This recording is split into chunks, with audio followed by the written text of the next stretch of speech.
Good morning বন্ধুরা, welcome back to my channel. আমি সঞ্চিতা চলে এসেছি আমার ছোট্ট চ্যানেল সঞ্চিতা সঞ্চয় নিয়ে। এখন সকাল 4টে আর দেখো আমি কিন্তু উঠে পড়েছি। আজকে এক জায়গায় যাব, তাই জন্য খুব তাড়াহুড়ো করে কিন্তু কাজ করে নিচ্ছি। আর সকালবেলা উঠেই আমি পুরো একদম সোয়েটার টোয়েটার পরে বাড়ির যত বাসি কাজ ছিল সব করে নিয়েছি। সেটা কিন্তু আমি অফ ক্যামেরায় করেছি, তোমাদের আর দেখাতে পারলাম না, কারণ আজকে আমার ভীষণ তাড়াহুড়ো আছে, এক জায়গায় যাব। তোমাদেরকে নিয়ে সকালবেলাই আমি ভিডিওটা শুরু করছি। তা আশা করব তোমরা যে যেখান থেকে দেখছো সবাই ভালো আছো, সুস্থ আছো আর সাবধানে আছো। আর আমরাও বেশ ভালো আছি। আর এখন থেকেই আমি ভিডিওটা তোমাদের কাছে নিয়ে এলাম। আমার অনুরোধ রইল পুরো ভিডিওটা দেখো, দেখলে অবশ্যই ভালো লাগবে। আজকে স্নান করে চলে এসেছি, এখন 5টা বাজে আর আমি খুব তাড়াতাড়ি রেডি হয়ে যাচ্ছি বেরিয়ে যাব বলে। তা আজকে যেহেতু রবিবার আর সকালবেলা তো মেট্রো চলে না, সেই জন্য আমরা মেট্রোর ভরসা করব না, তাড়াতাড়ি বাসের জন্য বেরিয়ে যাচ্ছি। রেডি হয়ে গেছি, এইবারে বেরিয়ে যাচ্ছি মায়ের বাড়ি। চলো তোমরা আমার সঙ্গে থাকো। আজকে আমি সকালবেলা রেডি হয়েই যাচ্ছি কিন্তু মায়ের বাড়িতে। মায়ের বাড়ি বলতে আমার জগৎজননী সারদা মায়ের বাড়িতে। এমনই আজকের দিনে 1260 সালে 8ই পৌষ বৃহস্পতিবার কৃষ্ণা সপ্তমী তিথিতে মা আমার সকল সন্তানের মঙ্গলের জন্য এই ধরাধামে পদার্পণ করেছিলেন। আর আজকে সেই দিনটি পড়েছে, সেই তিথি পুজো উপলক্ষে আমরা কিন্তু মাকে দর্শনের জন্য বেরিয়ে পড়েছি আর লাইন দিয়ে দাঁড়িয়ে আছি। তো মায়ের বাড়িতে আমরা তখন পৌঁছে গেছি প্রায় 9টা। আর দেখো না কত লাইন পড়েছে। তার দিদিরাও এসেছে আজকে। তা দিদিরা আগে ওলাতে করে এসেছে বলে ওই জন্য ওরা একটু তাড়াতাড়ি চলে এসেছে। আর ওদেরকে আমি বলেছিলাম তোরা যদি তাড়াতাড়ি যাস তাহলে আমাদের জন্য কিন্তু লাইন রাখবি। তা আমরা যখন গেলাম তখন গিয়ে দেখলাম প্রায় তখন 3000 লাইন পড়ে গেছে, তারও বেশি হবে তো কম না। তা সেই লাইনটা মানে দিদিরা যেখানে লাইন দিয়েছে তারও পিছনে প্রায় 3000 লাইন। তা আমরা গিয়ে দিদি তো লাইন রেখেছিল, সেই জন্য দিদির লাইনেই আমরা চলে গেলাম।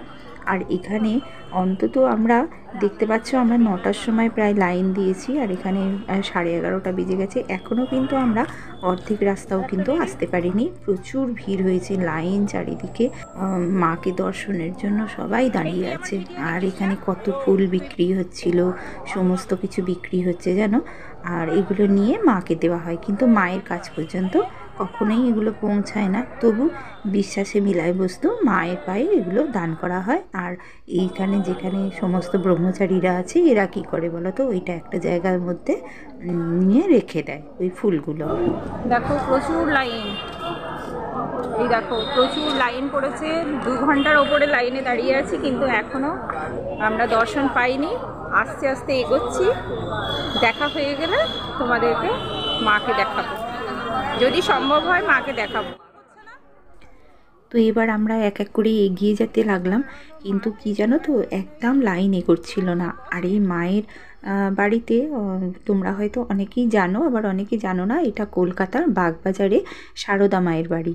আজকে মায়ের জন্মতিথি উৎসব হচ্ছে, তাই জন্য এখানে সবাই মাকে দর্শন করতে এসেছে মায়ের কৃপা পাওয়ার জন্য। তা আমরা তো এসেছি এখানে প্রায় 9টার সময় আমরা এখানে লাইন দিয়েছি, কিন্তু এই লাইনটা চলে গেছে সেই মায়ের, যে মা যেখানে স্নান করতে যেতেন বাগবাজার গঙ্গার ধার, সেইখানে কিন্তু পুরো লাইনটা চলে গেছে মেন রোডের ওপরে। তাই সামনের তোরণ দিয়ে ঢুকেই এবার আমরা ডান দিকে জুতো খোলার জায়গা আছে, সেইগুলোতে আমরা জুতোটা খুলে রেখে দিলাম। আর এই দেখো ডান দিকে সমস্ত লাইন দিয়ে সব ওই বুক স্টলগুলো বসেছে। ঠাকুরের যত ছবি, বুক, তারপরে তোমার নানা রকম জিনিস সব এখানে বসেছে, যেগুলো আমরা আশ্রমে পাই আর কি, সেইগুলো মঠে যেগুলো আমাদের লাগে। আর এই যে আমরা ধীরে ধীরে এগিয়ে যাচ্ছি মায়ের কৃপা পাওয়ার জন্য আর মাকে এক ঝলক একটু দেখার জন্য। এই আমরা 9টা থেকে দাঁড়িয়ে আছি, আমাদের তখন দর্শন হয়েছে ঠিক 12টা বাজতে 5 মিনিট বাকিতে, জানো তো। এই এতক্ষণ আমরা লাইন টেনে টেনে আসছি আর পা দুটো এত যন্ত্রণা হচ্ছিল গো, তাও কিছু মনে হচ্ছিল না। খালি মনে হচ্ছিল যে কতক্ষণ মাকে দর্শন করব, মাকে একটু দর্শন করলেই যেন আমাদের শান্তি। আমরা এক এক করে এগিয়ে গেলাম। আর এই উৎসবটা এতটাই বড় হয়, যে কলকাতার যারা যারা এইখানে আসে আর কি, প্রত্যেকেই কিন্তু এই মায়ের বাড়ি থেকে একবার ঘুরে যায়। আর মায়ের বাড়ির দেখেছো গেটটা কি সুন্দর ফুল দিয়ে সাজিয়েছে, এত ভালো লাগছিল দেখতে যে কি বলবো গো।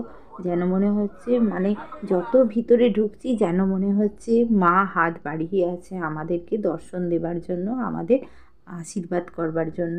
তা মা তো আজকে বসে আছে, আর মায়ের যেন তো এখানে পুজোর কি নিয়ম, মায়ের তিথি পুজো উপলক্ষে এখানে কিন্তু হোমযজ্ঞ হচ্ছে জানো। তা আমরা তো একটুখানি গিয়ে দেখলাম, আর বেশিক্ষণ দাঁড়াতেও দিচ্ছিল না। দেখো না, মাকে একটুখানি দেখা যাচ্ছে, ভালো করে দেখতে পেলাম না, এত মনটা খারাপ করছিল। যাই হোক, এই যে হোমযজ্ঞের শেষ মুহূর্তে আমরা একবারে গিয়ে পড়েছি যেন। আর যখন আহুতি দেওয়া হচ্ছে, শেষ আহুতিটা ঠাকুরের নাম করে ঠিক সেই সময় আমরা কিন্তু পৌঁছেছি, আর আমরা মাকে দেখতেও পেয়েছি।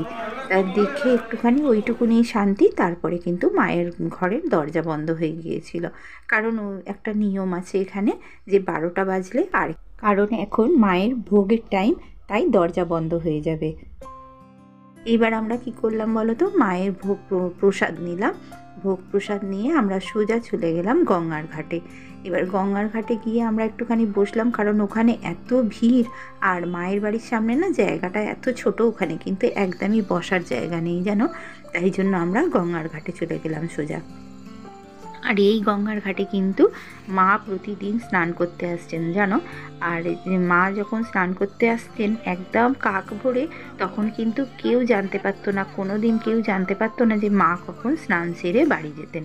তা আর মা নাকি, মা বলতেন যে আমাকে 8জন মানে মেয়ে, তারা নাকি মাকে চারিদিকে গার্ড দিয়ে নিয়ে যেত এখানে স্নান করাতে। আমরা সেই সকাল থেকে গেছি, আর মায়ের প্রসাদ ওখানেই কিন্তু আমরা বসে একটু একটু সবাই খেয়ে নিলাম যেন। খিদেও পেয়েছিল ভীষণ, আর সকালবেলা তো কিছু খেয়ে যাওয়া হয়নি, আর কত ভোরবেলা বেরিয়েছি, তাই জন্য আমরা ওই গঙ্গার ঘাটে বসেই কিন্তু মায়ের প্রসাদটা খেয়ে নিলাম। আমরা কি করেছিলাম যেন, চামচ নিয়ে গিয়েছিলাম, আর যেহেতু ওই প্যাকেটে করে আমাদের খেতে দিয়েছে, সেই জন্য আমরা চামচে করে কিন্তু খেয়ে নিলাম। আর দেখছি এখন কিন্তু ভাটা পড়ে আছে জানো, জোয়ার নেই। তা গঙ্গাতে ভাটা পড়ে আছে, আর সেই মাঝ গঙ্গা দিয়ে সব নৌকা জাহাজগুলো যাচ্ছে, লঞ্চগুলো যাচ্ছে, এত সুন্দর লাগছিল দেখতে কি বলবো গো। তাই জন্য সেটাকেও কিন্তু আমি ক্যামেরা বন্দি করে নিয়েছি। আর দেখো কি সুন্দর লাগছে, আর এখানের পরিবেশটা এত ভালো লাগছিল। কিন্তু কি জানো তো একটা কথা, এইখানে বসে আছি ঠিকই, কিন্তু ওই যে গঙ্গার ঘাট সেহেতু ওই যে ঘাট শ্রাদ্ধের কাজগুলো হচ্ছিল, সেগুলো দেখতে মোটেই ভালো লাগছিল না জানো। ওই জন্য আমরা একটু ভেতর দিয়ে ঢুকে আর বসে আমরা খাবারটা খেয়ে নিলাম। এই দেখো আবার একটা মৎস্যকন্যা যাচ্ছে।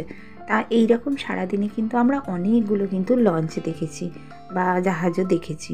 তারপরে আমরা ওখান থেকে সব খেয়ে দিয়ে ওরা ওদের মতো বাড়ি চলে গেল, আর আমরাও বাসে করে একদম বাড়ি চলে এলাম। কারণ যেহেতু রবিবার আর প্রচণ্ড ভিড়, কি যে আর মানে শীতের মরশুম পড়ে গেছে, সবাই বেড়াতে বেরিয়েছে, তাই ভিড়। তারপরে আমরা বাড়িতে এসে এত মাথা যন্ত্রণা হচ্ছিল, দুজনে মিলে, আমি আর আমার মেয়ে দুজনে মিলে একটুখানি কফি করে খেলাম।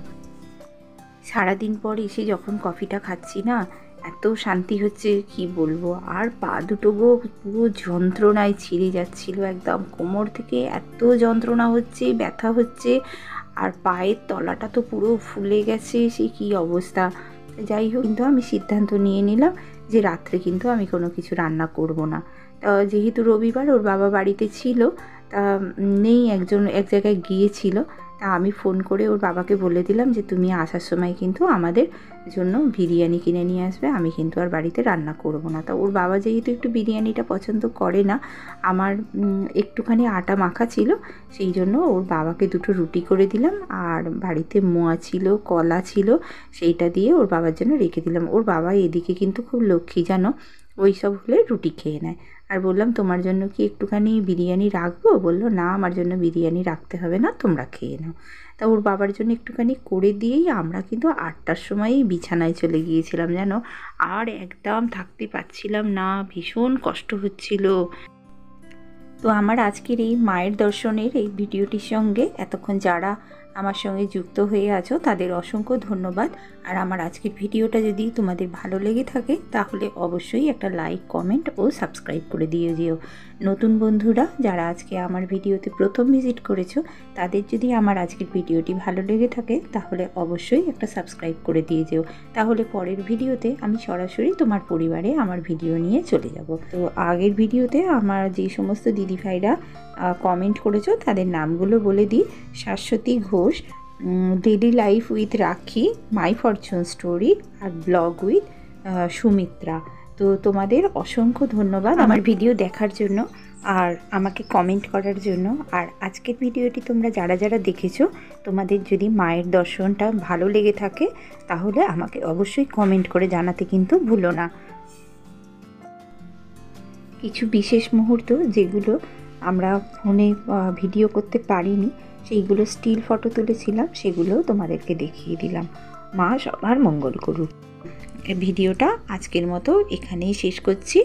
আবার দেখা হবে আর একটা নতুন ভিডিও। ততক্ষণ সবাই ভালো থেকো, সুস্থ থেকো, সাবধানে থেকো। মায়ের কৃপায় সবার মঙ্গল হোক। শুতে চলে যাচ্ছি। টাটা, আবার দেখা হবে পরের ভিডিওয়ে।